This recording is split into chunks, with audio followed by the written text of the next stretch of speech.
Thank you very much. It's become very evident from listening to everyone this morning that obviously having data and how we use it is obviously incredibly important. And you'll be glad to know I'm not going to dive into Kaarbontech and how we do certain things, because there's much more intelligent people in the room knowing how to use that software. So I'm going to take this time showing you how we have used Kaarbontech and delivered projects from start all the way through to the end, on how we've done some of the connectivity surveys that Graeme and others have mentioned. So as I stand here today, I'm going to show you how Staffordshire transitioned from a static asset managed drainage network to a dynamic user-friendly GIS-based system. GIS is not a new technology, but the way we now harness its capabilities is truly exciting. And having worked in the highways drainage sector for now over 20 years, I've witnessed significant change. And I'm sure many of you here have also today. Water management is more critical than ever. When accelerating climate change and increasingly frequent extreme flooding events, we must be now better prepared. That means understanding not just where our infrastructure is, but how it functions and how it interacts with the environment. Our use of Kaarbontech has empowered us to do just that, bringing data to life and improving decision making, and ultimately helping us protect communities more effectively.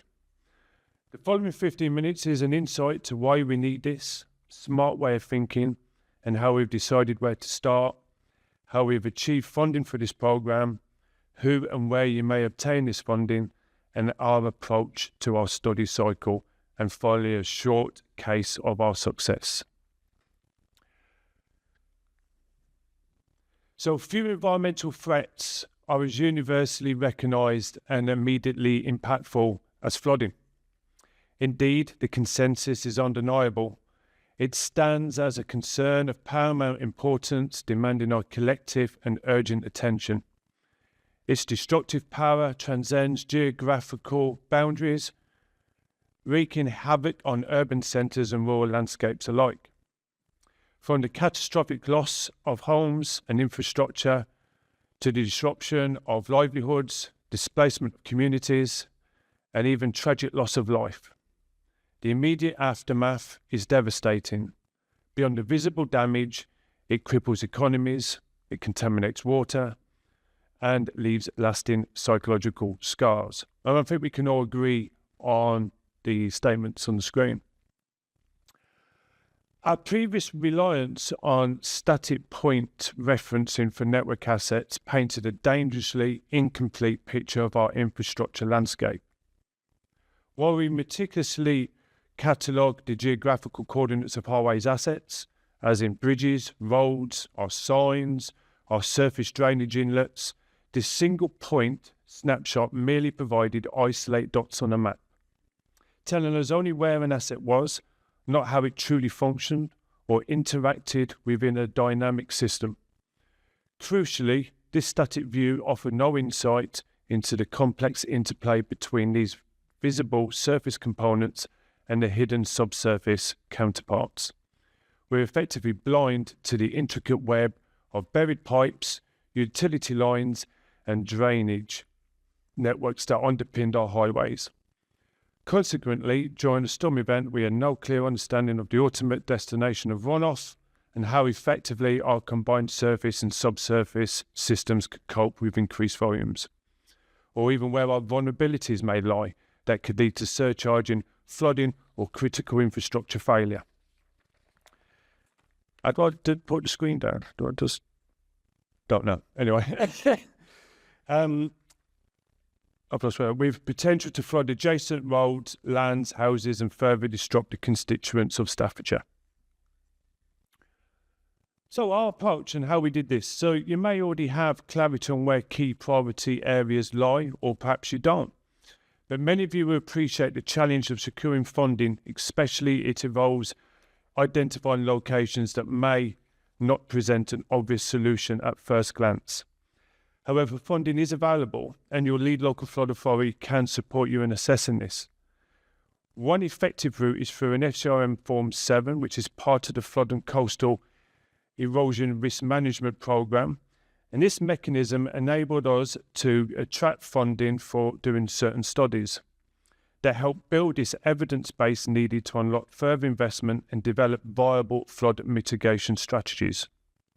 I appreciate the image on the screen may be difficult for to read, but what you're looking at here is Staffordshire's project workflow strategy.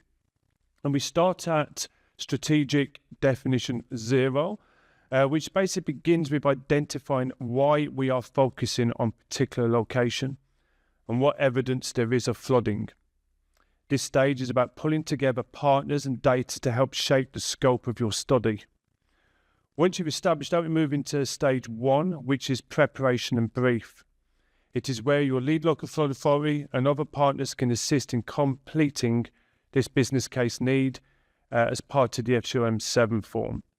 This form is straightforward and requires only a few key details: where you intend to deliver your study and why the study is needed.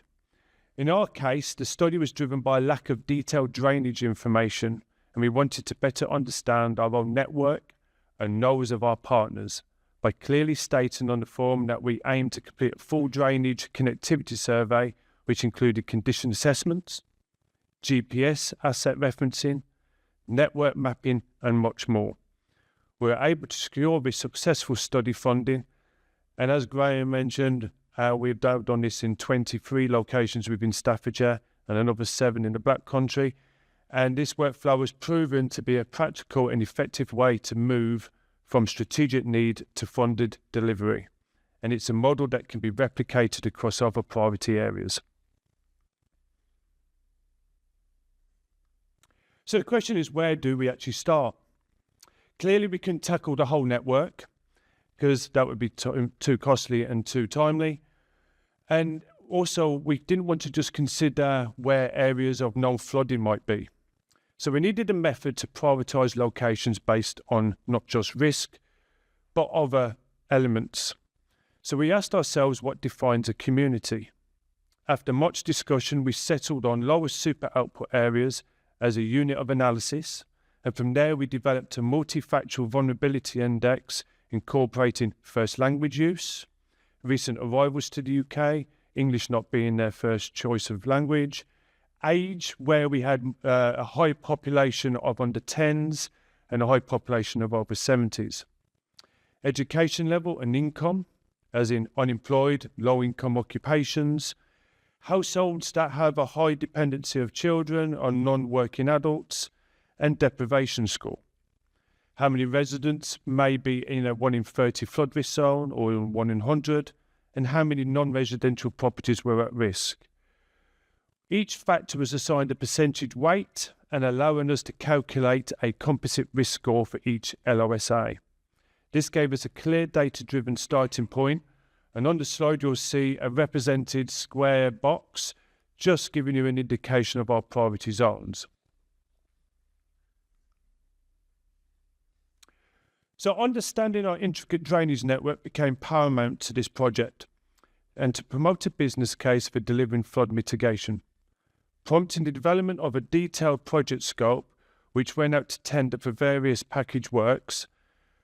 The core requirement was a full connectivity survey of our above ground and underground drainage assets, specifically on how each gully discharged, and crucially it went beyond simple flow direction. We needed to map its complete interaction with our linear subsurface infrastructure, our pipes, our culverts, our manholes, and even connections to other owned and operated assets, ensuring a truly holistic view of this entire drainage system. However, merely just gathering this intricate data was insufficient. Our ambition extended to acquiring a dynamic, user-friendly system that would serve as a living repository. The system not only required drainage asset information to be accessible, but it had to be smart. It had to interact with other sources of data, flood risk mapping, tree data, street hierarchy data, and much more open source data that we had access to. So a little bit of explanation about your regional flood and coastal committees as the LFA. So IFCCs were established by the Environment Agency and influence local priorities for flood risk management under the Flood and Water Management Act 2010. The role of an RFCC is to understand the flood or coastal erosion risk in the area, make decisions on local flood or coastal erosion priorities, understand and apply the national policies and strategies that guide their work, design and oversee the programs of work that protect the homes and livelihoods of people at risk of flooding or erosion, develop and support the local partnerships that carry out this work, and raise resources that help us do more to manage local flood or coastal erosion at risk, making sure that we can adapt to our changing climate by making communities more resilient and able to adapt in the future. This work is guided by the aims and principles outlined in the National Flood and Coastal Erosion Risk Management Strategy. There are 12, as you can see, RFCCs covering the whole of England, and as shown in the map, each RFCC will have its own process for funding. However, there will be very minimal differences to the one on screen. And FCRM1 is simply put, is identifying a location you wish to undertake a study or survey and where the risk has been identified. Moving on to what this simply means is an FCRM7 form is a granting aid supporting evidence to the Environment Agency and your local lead local flood authority can submit this, and the majority of funding is via the Flood and Coastal Erosion Risk Management, which is part of the GIA. Granting aid is used to create or improve flood risk assets and can be allocated to projects led by the Environment Agency or other risk management authorities, such as the lead local flood authority. The FCRM7 form application is for study funding. As discussed, FCRM7 is the application mechanism for approval of studies, strategies and non-standard projects. The form consists of 12 sections, starting with Part A, which is basic project details of name, location, the date and applicant, and Part B is the type of funding that you require. The key success factor is having a clear understanding of your costs involved. Early dialogue with your framework provider and contractors is essential. In our case, Kaarbontech provided valuable support during the early stages of this process, helping us refine that scope and incorporate learning from previous surveys undertaken. This shared learning led to cost savings, improved survey design, and avoidance of misunderstandings around drainage dynamics and flow mechanisms.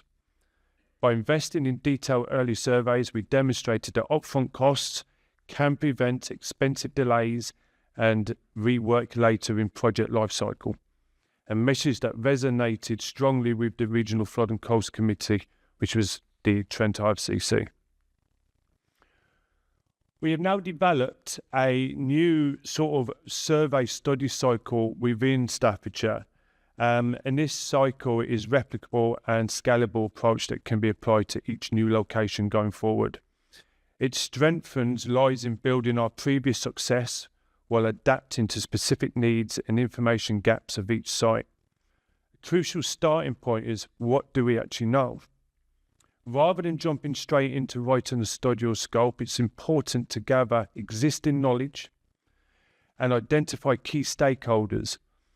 There is often a wealth of data and insight already available within organisations and within our own organisations. Once this foundation is established, your LFA can help you build a robust case, and the LFA will assess the damage value associated with flood risk. And this is property flooding, highway diversion costs, tangible and intangible benefits. And this valuation helps determine the likely funding available for a project going forward. This guides the completion of your study form or later on the actual development of the business case. Upon approval, the process moves into the survey phase, where you would gain a deeper understanding of your assets and infrastructure, and this insight enables this development of a targeted business case for delivery. Importantly, the rules of flood mitigation have evolved and are keeping evolving, and it's no longer solely about protecting properties, but our schemes can now have wider beneficial impacts, and these include improving economic resilience, enhanced public transportation so new bus stops can be incorporated, supported commercial access, creating safer streets, delivering better parking solutions, and its broader impact demonstrates how flood mitigation can be a catalyst for wider community and environmental benefit going forward. To date, Staffordshire County Council has successfully delivered this approach in 20 locations and delivering a completion of 14 approved agreed flood mitigation projects using this approach. So what we have now is a deeper understanding of the local challenges and coupled with precise knowledge of existing drainage assets in the ground. This has formed the foundation of our approach, and of one location was our innovative approach at Norton Keynes Library, where we collaborated closely with the community. We jointly considered a range of sustainable options and leading to the co-creation of a beautiful new rain garden, which is now managed by the community. This sensitively designed green infrastructure solution now fully interacts with the local drainage network, harnessing natural processes to significantly reduce flooding, and it also adds wider environmental benefits. Every detail of this successful project, from its inception to the final planting, and has been meticulously catalogued on our new carbon drainage system. We're leveraging its advanced SODS feature application to ensure ongoing management and maximise its long-term impact. And without that whole cycle of doing our connectivity survey, understanding our underground infrastructure, we would not have got to this point. Don't wait, just one more slide. So this pivotal moment demands a strategic pause. We need to step back. What do we truly have? How do we get to where we need to be? It's an invitation to assess our existing infrastructure, our vulnerabilities, our aspirations with renewed clarity. Engaging directly with your flood risk teams is paramount. Their deep understanding of hydrological dynamics, regulatory frameworks, and community vulnerabilities offers invaluable insight. There are significant opportunities to enhance your overall asset information, extending its value far beyond the confines of traditional highway capital funded schemes. Flood risk, far from being solely a challenge, emerges as a potent and essential driving force for comprehensive infrastructure improvement, compelling us towards more integrated, data-driven, and ultimately more resilient asset management for the benefit of all. So this has given us a brief overview of what we can deliver as an LFA and how to approach flood risk funding and the practical steps to delivering effective flood mitigation. Thank you for your time. Generally, when I get up and stand up and talk here, I'm kind of the big geek in the room talking about data, but I think it's been kind of key to every single presentation so far. And we're going to continue the trend now.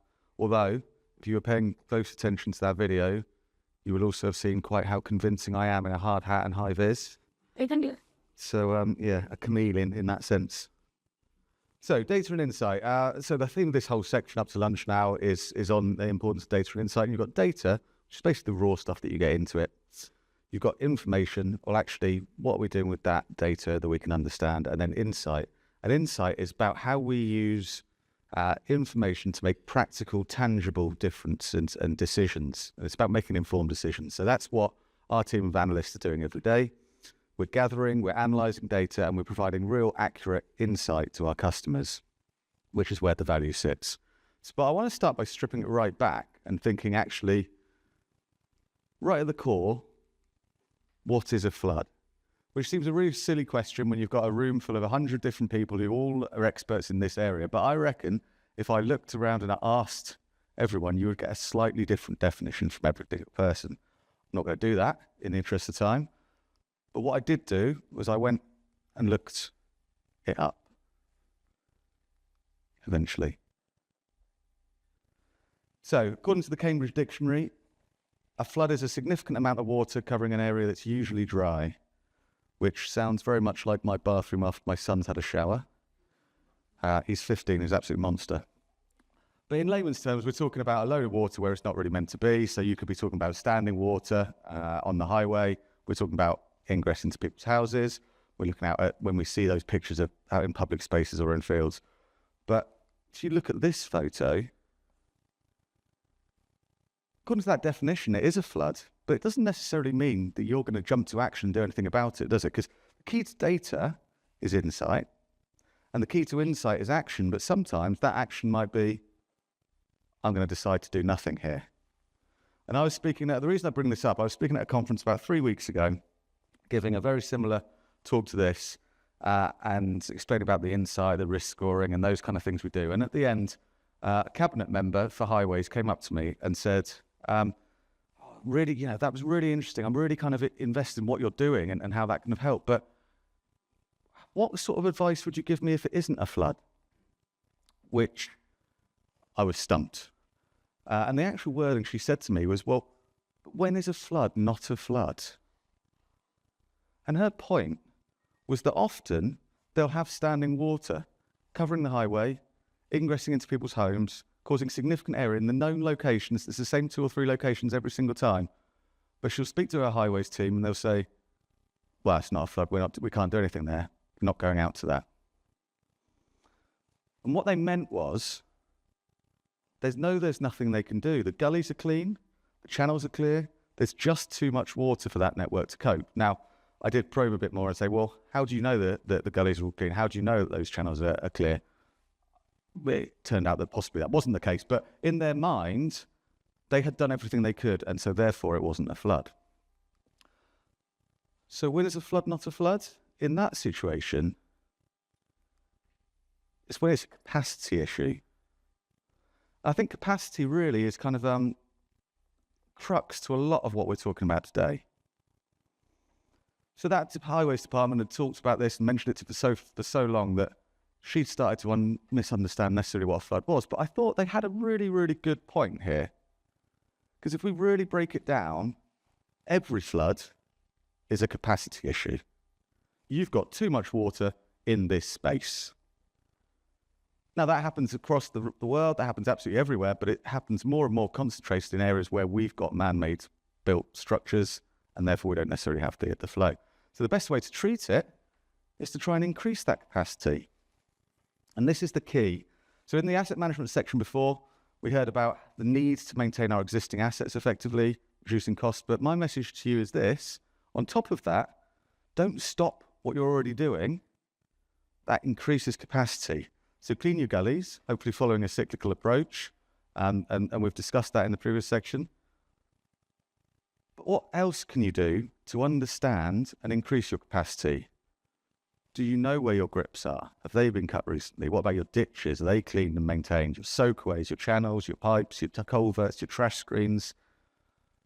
Just judging from the conversation we had on our table before, lots of people in this room won't know where they are, don't have them mapped, don't have a plan to ensure how they work. But that is kind of crucial to making sure that you have the capacity to do the best you can to try and stop these things happening. Because the truth is, we've had, messages from John and from others already. Weather's not stopping. That's going to get worse. The climate is going to change. We need to rethink how we approach this. And we need to approach things differently to the traditional methods we've had.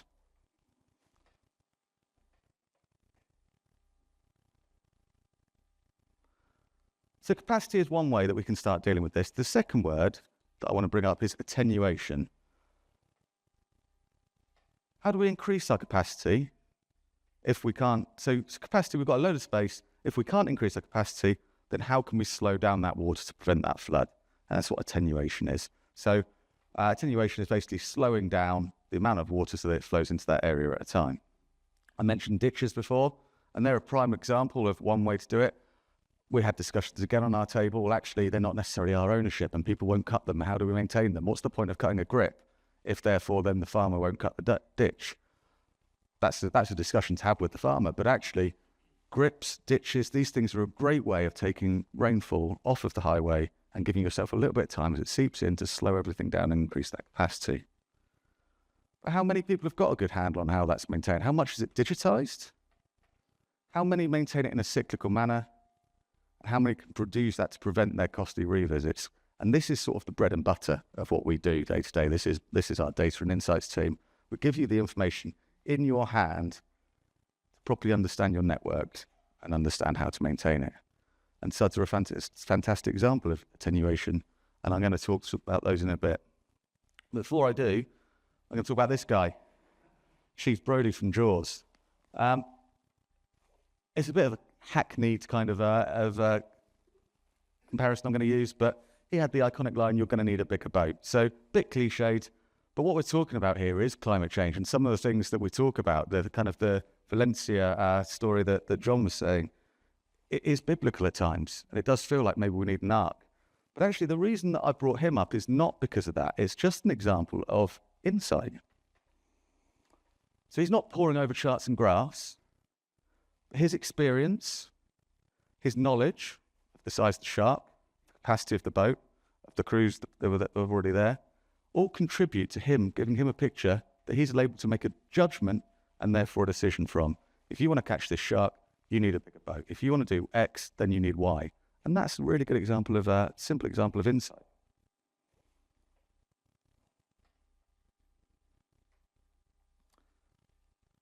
Mark mentioned interconnectivity right at the top, and what we do is try and understand the giving you the relevant information to make informed decisions by tying those two together. We want to go deeper than just understanding the asset and understanding the relationships between them, the interconnectivity and the interdependence between those two. And this brings in the idea of a digital twin. So for anyone that doesn't know, a digital twin is a virtual replica physical object or process or a system or something that you've built in data. So that gives you a model to help you simulate how things might happen in the future.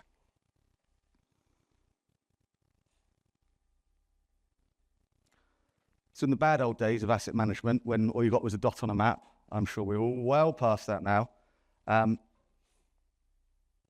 it was very, very siloed, and you can deal with one asset at a time. But what we're doing here is you can look at all of these different things that come in. We pull in data from a variety of places: proprietary data, open source data, inspection data, surveys, authority prepared layers.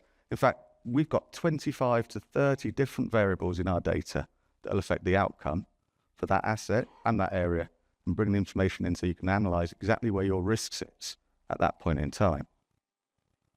And that approach has really delivered some fantastic results. I'm just going to talk you through one we've got now.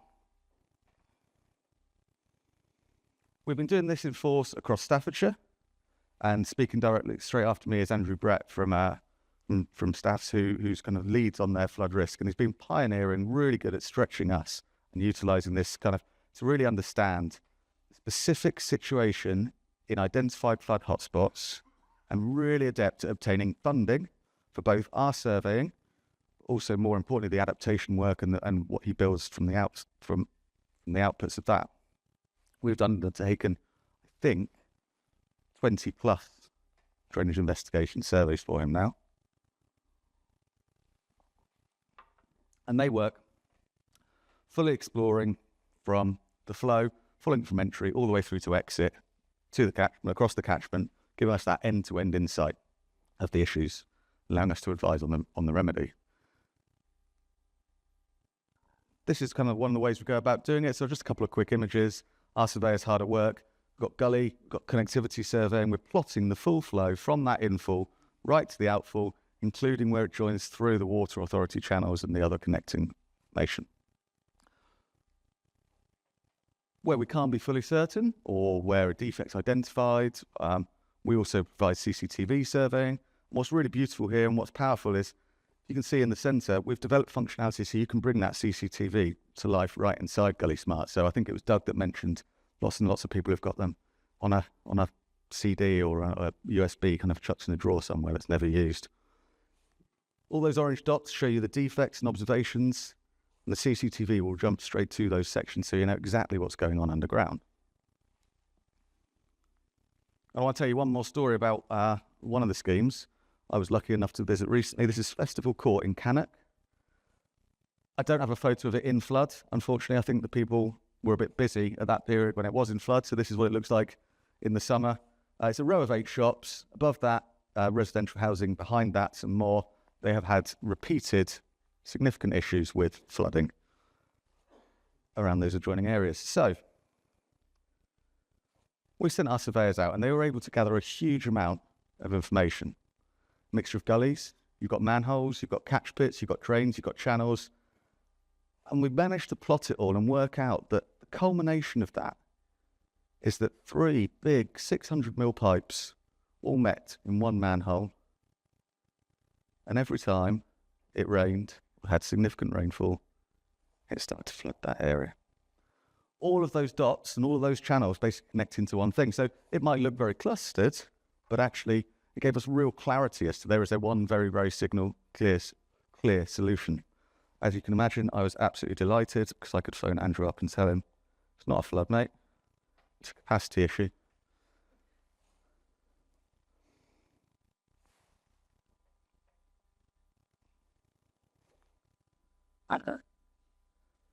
Couldn't really do a talk on data without showing you a graph.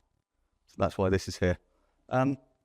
This just shows you the idea of what a SUDS does. So the red line is actually, in a standard sewer system, you get a significant rainfall event, and that gets to capacity very, very quickly, fills up, and the sewer capacity is that grey dotted line across the middle. So anything above that is your flood.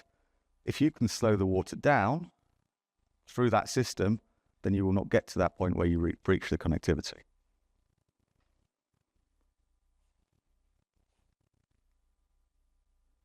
So that's the culmination of what's happened here. In these areas, in the garages behind, they've stuck in a load of SUDS ponds. It's fantastic. The comes straight off the roof, through those drain pipes into this SUD pod, which then flows through. It takes about 2 to 3 hours for that to flow, for water to flow through there. And in this corner, a huge great tree pit, which covers the car park, 2 disabled parking spaces, some trees and some beautiful stuff, which will hold water for those 3 big 600mm channels for about 3 to 4 hours. And so just to kind of like sum things up, finalize it, really understand exactly what we're saying. If you've got the right data and it's analyzed well, it will give you that insight, and useful insight will be able to give you action. And really it's about actually giving you that information to deliver and drive action and change. So that can be an understanding what channels, what ditches, what gullies, to maintain, how do you increase capacity, or giving you that end-to-end insight of the network flow to be able to design some preventative schemes. Both of those are examples of insight and action, and they're kind of like key to being able to manage and maintain these things for the future. And I'm feeling brave, so I think that's me done, but I'm just going to try one more thing before I go. Just things that, oh, fantastic, look at me, I'm ahead of myself. An example of one of the things we've been looking at really recently. So this is a dashboard that the analysts have produced, and it's just an example of kind of like giving you data in your hand to make that kind of real quick judgment calls and see it come to life. So if I zoom in a bit, this is a map of all vehicle overs and accessibility issues that gullies have experienced in that area. You can see them on the map, but I could also look at it by flood probability, by the last successful clean date, and by those most recent issues. So if I click on this one here, this asset that's popped to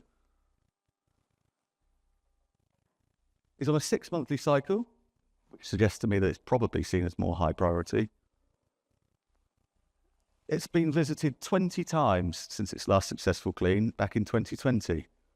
So there is no way of knowing that you've got any capacity in that gully at all to help.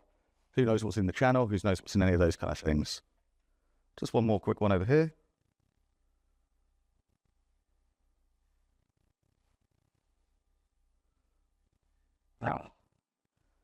Never do these things live.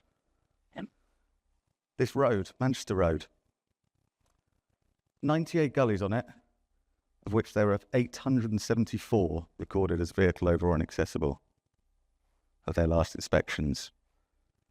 So there is no way you can actually know and you can build your capacity or have any certainty that that is prevented from having a flood. But actually, it's not as simple as, well, we'll just keep driving a tanker up there. We can't do this.